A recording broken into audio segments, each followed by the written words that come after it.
In a bid to end the ongoing war between Russia and Ukraine, U.S. President Donald Trump said he will be holding talks with his Russian counterpart Vladimir Putin soon.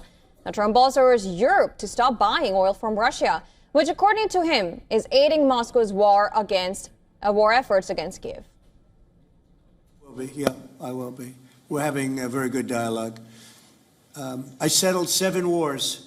The one that I thought would be maybe one of the easiest. You know that feeling? You think one thing is going to be easier, turns out to be a little bit tougher. According to a White House official, the U.S. president also pressured Europe to put more economic pressure on China for funding Russia's war efforts. And during his video call at the Coalition of the Willing Countries summit led by French President Emmanuel Macron. Furthermore, Ukrainian President Volodymyr Zelensky said that President Trump is very unhappy that Europe is purchasing Russian oil. President Trump is very dissatisfied that Russia's oil is being purchased by Europe. Among others, there are 2 countries. We know that these are Hungary and Slovakia. Everyone knows it is these countries.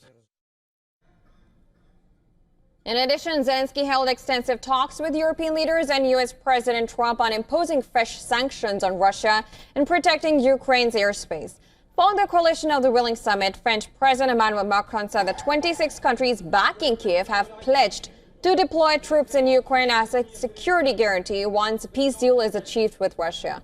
Macron added that the troops will maintain its presence either on land, at sea, or in air as a reassurance force. The second element of these peace and security guarantees is what we call the reassurance forces. Indeed, today we have 26 countries that have formally committed themselves. Several others are still clarifying their position, but 26 countries that have committed to deploying troops as a reassurance force in Ukraine. Macron also warned Russia that Europe will impose fresh sanctions if they continue to evade peace talks. The French president also stated that the U.S. is very clear about its willingness to participate in security guarantees for Ukraine. He also added that U.S. support for Ukraine's security guarantees would be finalized in the coming days. On the contrary, Italy reiterated its stance that it will not send its troops to Ukraine. In a video call during the Coalition of the Willing meeting, Prime Minister Giorgia Meloni said that Italy will not deploy its troops into Ukraine. However, Meloni expressed her support for a potential ceasefire with training initiatives outside Ukraine's borders. Meanwhile, on the war front, at least 2 people have been killed after a Russian missile reportedly struck a Danish-sponsored humanitarian demining mission in northern Ukraine. According to authorities, Russia has carried out the strike on purpose, targeting a team from the Danish Refugee Council in the city of Chernihiv. They also confirmed that another 3 have been injured during the attack.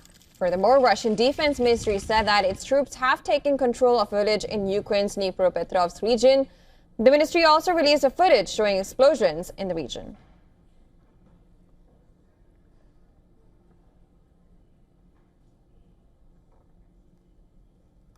All right, for more on this, our correspondent Susan Dayani sent us this report from New York. Listen in. President Trump told European leaders in a virtual call on Ukraine that they are still funding the war by buying Russian oil and must cut Moscow off, and also pressured China to stop propping up the Kremlin. Axios reports that a White House official said that Trump was cordial but blunt, insisting Europe take the lead in squeezing Putin. EU states have reduced energy imports, but Russia still made over 1 billion euros in sales last year, mainly through exemptions for Hungary and Slovakia, and refined products routed through countries like Turkey and India. After the call, Zelensky urged more pressure on Moscow, while France's Emmanuel Macron warned that if Putin rejects peace talks, new sanctions will follow. Susan Terfani reporting from New York for WION World is One.